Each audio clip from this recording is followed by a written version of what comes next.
প্রত্যেককে স্বাগত জানিয়ে টেক কেয়ার চ্যানেলে আবার ফিরে আসলাম একটি নতুন আলোচনা নিয়ে। আমি এক্সক্লুসিভ সুমন। আজকের আলোচনার বিষয় হলো, ভগবান কি সত্যি আছে নাকি সম্পূর্ণ মিথ্যা? আর যদি থেকেও থাকে তাহলে আমরা তো তার কোনো দেখা পাচ্ছি না। আসুন এই ব্যাপার নিয়ে একটু গভীর আলোচনা করা যাক। মানুষ এখন অনেক উন্নত হয়েছে, তার সঙ্গে উন্নত হয়েছে সমাজ ব্যবস্থা, বিজ্ঞান, প্রযুক্তি। আজ মানুষ ঈশ্বরের খোঁজে আকাশ পাতাল বিভিন্ন জায়গায় গবেষণা করে চলেছে, কিন্তু ঈশ্বরের কোনো দেখা পাচ্ছে না। এখন তারা প্লেনে করে, রকেটে চড়ে সর্বত্র সারা বিশ্বটা প্রদক্ষিণ করে চলেছে, কিন্তু ঈশ্বরের কোনো দেখা পাচ্ছে না। তাহলে কি ঈশ্বর নেই? প্রশ্নের উত্তরটা হলো হ্যাঁ, আছে, কিন্তু তাকে তো দেখা যায়। আমরা মনে করি যে টিভি সিরিয়াল বা ক্যালেন্ডারে বা যে কোনো জায়গায় ঈশ্বরের যেরকম ছবি দেখতে পাই, ঠিক তেমনি দেবতারা আমাদের সামনে এসে দাঁড়াবে এবং আমাদের সমস্যার সমাধান করবে। কিন্তু এই ধারণাটা আমাদের সম্পূর্ণই ভুল। ঈশ্বর হলো একটি পজিটিভ পাওয়ার, যে পাওয়ারকে বা শক্তিকে আমাদেরকে ধ্যান মন্ত্র এর মাধ্যমে দীর্ঘদিন ধরে সাধনা করলে তবেই অনুভূতি আসবে। যে কোনো একটি পজিটিভ শক্তি রয়েছে, যেটা করা খুবই মুশকিল এবং কঠিন। আমরা যে ধর্মেরই হই না কেন, যেমন হিন্দু, মুসলিম, খ্রিস্টান, বুদ্ধিস্ট, শিখ, যত ধর্ম আছে, এই সমস্ত ধর্মেরই মানুষ এই পাওয়ারটাকে উপলব্ধি করতে পারবে। এই পাওয়ার উপলব্ধি করার ক্ষেত্রে কতগুলো নিয়ম মানতে হবে, সেই নিয়মগুলো প্রথমে আলোচনা করছি। প্রথমত, যে ব্যক্তি আধ্যাত্মিক পথে যাবে তার মধ্যে কোনো রকম কোনো লোভ থাকবে না, ভোগের নেশা থাকবে না, সম্পূর্ণ এক চিত্ত এক মন হতে হবে। যাদেরকে কোনো রকমভাবে অর্থ সোনা দানা কোনো কিছু দিয়েই কেনা যাবে না, সেই ঐশ্বরিক শক্তিকে উপলব্ধি করতে পারবে। যেমন আমাদের সাই বাবা, লোকনাথ বাবা, প্রণবানন্দজি, স্বামীজি, শ্রীরামকৃষ্ণদেব, অনুকূল ঠাকুর, এদের মধ্যে কাম ক্রোধ লোভ সবই একটি যেন কন্ট্রোলের মধ্যে ছিল। সমাজে এমন বহু মানুষ আছেন যারা কিছু ধর্মের বই পড়েই নিজেকে ধর্মগুরু মনে করেন। এটা অবশ্য সব ধর্মের মধ্যেই দেখা যায়। সবচেয়ে বড় পাপী কোনটি জানেন? যারা এই ধরনের ধর্মগুরু, আমরা সহজেই তাদেরকে ধর্মগুরু হিসাবে মেনে নিই, তাদের আদেশ মতনও চলার চেষ্টা করি, কিন্তু সেই ধর্মগুরুর মুখে ধর্মের কথা বলবে কিন্তু কাজকর্ম করবে অনৈতিক এবং নাশকতাকারী, তখন সে হবেন সমাজের সবচেয়ে বড় পাপী। অনেকে তো বড় বড় ক্ষমতাবান ব্যক্তিদেরকে হাতে রাখে নিজেদের নাম যশ ও বৃদ্ধির জন্য। সব ধর্মেরই মূল কথা হলো প্রেম, ভালোবাসা, সহযোগিতা, সঠিক পথ প্রদর্শন করা। মনে রাখবেন, বিশ্বাস ভক্তি তৈরি করা হচ্ছে সর্বধর্মের মূল কথা। সে আপনি বাইবেল পড়ুন, গীতা পড়ুন, কোরআন পড়ুন, গ্রন্থ সাহেব পড়ুন, ত্রিপিটক পড়ুন, সব ধর্মেরই কিন্তু কথা ওই একই কথা, যে সঠিক পথ, ন্যায়, নিষ্ঠা, ভক্তি, প্রেম, ভালোবাসার কথাই আলোচনা করা হয়েছে। ঈশ্বর কখনোই নিজে আসে না, তারা মানুষের মধ্য দিয়ে, জীবের মধ্যে দিয়ে আমাদের সামনে আসে। এই কারণেই তো গীতায় বলা হয়েছে যে সকল জীবের মধ্যেই ঈশ্বর বিরাজ করে। এমনকি এ কথা স্বামী বিবেকানন্দও একই কথা বলে গেছেন যে জীবে প্রেম করে যেই জন, সেই জনই সেবিছে ঈশ্বর। মানুষ হলো ঈশ্বরের প্রেরিত দূত। ঈশ্বরকে কিভাবে পাওয়া যাবে? যখন আপনি গভীর ধ্যানে মগ্ন থাকবেন, তখন আপনি একটি আধ্যাত্মিক শক্তি উপলব্ধি করতে পারবেন। এই কারণে বহু সৎ যোগী পুরুষরা বা মিশনের স্বামীজিরা ধ্যানের মাধ্যমে সেই ঈশ্বরকে উপলব্ধি করতে পেরেছেন। তাদের চিন্তাধারা আর সাধারণ মানুষের চিন্তাধারার মধ্যে অনেক পার্থক্য রয়েছে। তারা ভীষণই সৎ হয়, ন্যায় বিচার সম্পন্ন হয়, ন্যায় বুদ্ধি সম্পন্ন হয়। আর সমাজে দু ধরনের মানুষ দেখতে পাওয়া যায়, এক হচ্ছে ভগবান তুল্য মানুষ, আর এক হচ্ছে শয়তান তুল্য মানুষ। আসুন আলোচনা করা যায় কারা ভগবান তুল্য মানুষ আর কারা শয়তান তুল্য মানুষ। যখন কোনো ডাক্তার একটি অসুস্থ ব্যক্তিকে সম্পূর্ণ সুস্থ করে তোলে, তখন সেই ডাক্তারটি হলো ওই মানুষের কাছে ভগবান।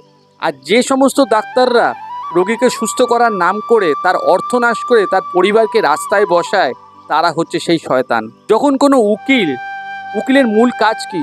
যে অসহায় মানুষকে ন্যায় পাইয়ে দেওয়া। যখন একটি উকিল অসহায় ব্যক্তিকে ন্যায় পাইয়ে দেয়, সে হচ্ছে ভগবান তুল্য কর্ম। আবার কিছু উকিল আছে যারা প্রচুর অর্থের বিনিময়ে ন্যায় পাইয়ে দেওয়া ব্যক্তিকে ন্যায় বিচার না দিয়ে অন্যায়কারীর সঙ্গে হাত মিলিয়ে তাকে জয়ী করে, সে হলো শয়তান ব্যক্তি। যখন কোনো নারীকে কিছু মানুষ অপমান করার জন্য বা ক্ষতি করার জন্য ব্যস্ত হয়ে পড়ে, আর ঠিক সেই সময় কোনো ব্যক্তি যদি এসে তার মান সম্মান বাঁচায়, সে হলো নারীর কাছে ভগবান। আর যারা সম্মান নষ্ট করার জন্য দৌড়ায় তারা হলো শয়তান। যখন কোনো ব্যক্তি কোনো সমস্যায় পড়ে আর অন্য কোনো ব্যক্তি এসে তার পাশে এসে দাঁড়ায়, সেই হলো ভগবান। যে সমস্ত মানুষ আপনার অন্ন সংস্থার ব্যবস্থা করে দেয় তারাই হলো আপনার কাছে ভগবান। নেতা মন্ত্রীর কর্ম হলো মানুষের সেবা করা এবং সেটাই হচ্ছে তার মূল কাজ। সেই নেতা মন্ত্রীরা হলো সেই সব মানুষের কাছে ভগবান। আর যারা মানুষের সেবা করার নাম করে তাদেরকে লুট করে, তাদেরকে ঠকায় এবং নিজেরা কোটিপতি হয়, তারা হচ্ছে শয়তান। দরিদ্রের সেবা করা ঈশ্বরের একটা মূল কাজ, এটা ঈশ্বর তুল্য কাজই বলা যায়। অতএব অতএব বুঝে গেছেন যে ভগবান কিভাবে মানুষের মধ্যে দিয়ে মানুষেরই সেবা করে চলেছে। রামায়ণে আমরা জেনেছি যে যে রামায়ণে বর্ণিত আছে যে রাবণ ছিল মহাদেবের পরম ভক্ত, কিন্তু সেটা কতদিন ছিল? যতদিন তার মধ্যে নৈতিকতা বোধ, ন্যায় এবং ভক্তি, বিশ্বাস সব কিছু ছিল ততদিন পর্যন্ত।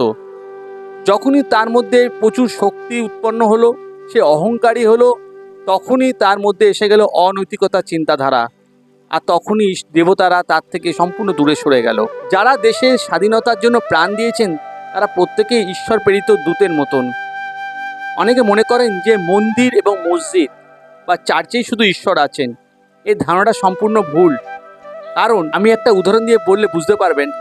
আপনার মোবাইল ফোনে বা ফোনের ভেতর যে সিম রয়েছে সেই সিম যদি ঠিক থাকে আর মোবাইলের ফোনে যদি সিগন্যাল ঠিক থাকে, তো আপনি যে গর্তের মধ্যেও লুকিয়ে থাকুন না কেন, স্যাটেলাইট ঠিক আপনাকে খুঁজে পাবে। ঠিক তেমনি আমাদের মন যদি ঈশ্বর ভক্তির প্রতি সম্পূর্ণ আসক্তি থাকে, তাহলে আপনিও বাড়িতে বসেও ঈশ্বরকে আভাস দিতে পারবেন বা তার আভাস পাবেন। অনেকে ঈশ্বরের পূজায় প্রচুর জাঁকজমক করে অনুষ্ঠান করে, মনে করেন এতে হয়তো ঈশ্বর খুব খুশি হয়। এমন কোনো ধারণা কিন্তু ঠিক নয়।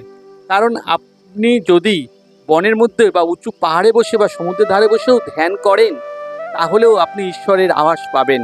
ঠিক যেমনি কন্যাকুমারীতে বসে স্বামী বিবেকানন্দ করেছিলেন, লোকনাথ বাবা, সাই বাবা, গৌতম বুদ্ধ যিনি কিনা অশ্বত্থ গাছের তলায় বসে তিনি ধ্যান করেছিলেন।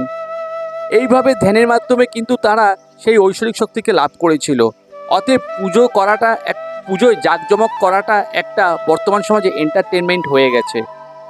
আমাদেরকে তিনটি শেষ কথা মনে রাখতে হবে যে, প্রথমত, যেহেতু আমরা ঈশ্বর প্রেরিত দূত, সেই কারণেই মানুষের সেবার জন্য তিনি আমাদেরকে কর্ম বিভিন্ন রকম দিয়ে রেখেছেন।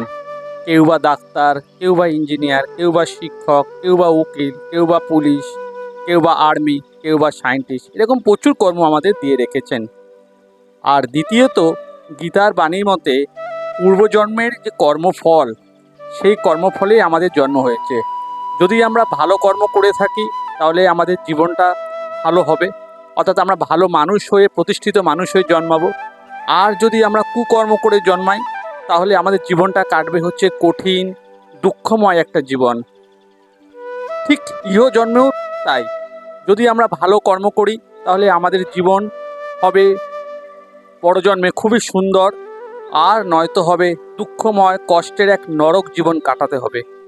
যারা ভাবছেন প্রচুর অন্যায় করেও সঠিক প্রমাণের অভাবে কোর্টের বিচার থেকে বেরিয়ে এসেছেন, তাদেরকে মাথায় রাখতে হবে আপনারা ভুল ভাবছেন। আসল বিচার তো তিনিই করবেন যিনি আমাদের সৃষ্টিকর্তা। তিনি কিন্তু সব কিছুই দেখতে পাচ্ছেন। আর তৃতীয়ত হচ্ছে, যদি আমরা প্রত্যেকে দায়িত্বের সঙ্গে ও সততার সঙ্গে কর্ম করি তাহলে তিনি ভীষণ খুশি হবেন। নিজেকে সৎ রাখাটাই সবচেয়ে বড় কঠিন ব্যাপার, আর এটাই আমাদের পরীক্ষা। সেই কারণে শ্রী রামকৃষ্ণদেব ও শ্রী চৈতন্যদেব বলে গেছেন যে প্রত্যেকেরই চৈতন্য হোক। আশা করি বিষয়টি ব্যাখ্যা করে বোঝাতে পারলাম। এ ব্যাপারে আপনাদের কোনো মতামত থাকলে তা কমেন্টস করে জানাবেন। ভালো থাকবেন, টেক কেয়ার, ধন্যবাদ।